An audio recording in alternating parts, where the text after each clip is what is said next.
Hi friends, ఈరోజు మన group 2 గురించి గౌరవ న్యాయస్థానంలో వాదనలు జరిగినాయి కానీ కొంచెం మన అభ్యర్థుల్ని నిరాశగానే మిగిల్చాయి. ఎందువల్ల అంటే జిఐడి వారు కౌంటర్ దాఖలు చేయకపోవడంతో అలా కొంచెం వాదనలు నిరాశగా మిగిల్చాయి. అయితే గౌరవ న్యాయమూర్తి గారు ఈ కౌంటర్ ఎప్పుడు దాఖలు చేస్తారంటే జిఐడి వారి 10 days కావాలని అడిగారు.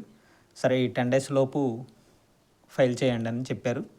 అది రేపు నెక్స్ట్ సోమవారం నాటికి కౌంటర్ దాఖలు చేయాలని జిఐడి వారిని గౌరవ న్యాయమూర్తి గారు కోరారు.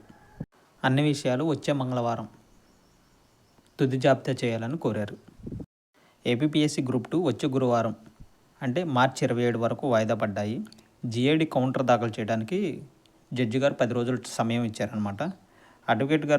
అడ్వకేట్ గారు ఫలితాల నిలుపుదల కోసం స్టే కోరగా కౌంటర్ ఫైల్ చేయడంలో విఫలమైతే తదుపరి విచారణలో ఫలితాలను నిలిపివేసి విషయాన్ని పరిశీలిస్తామని గౌరవ న్యాయమూర్తి గారు చెప్పారు. కాబట్టి గ్రూప్ 2కి సంబంధించిన అన్ని కేసులు వచ్చే గురువారం మార్చి 27వ తారీఖున అత్యవసర జాబితాలో చేర్చబడ్డాయి. సో నెక్స్ట్ హియరింగ్ వచ్చేసరికి మార్చి 27. Thank you.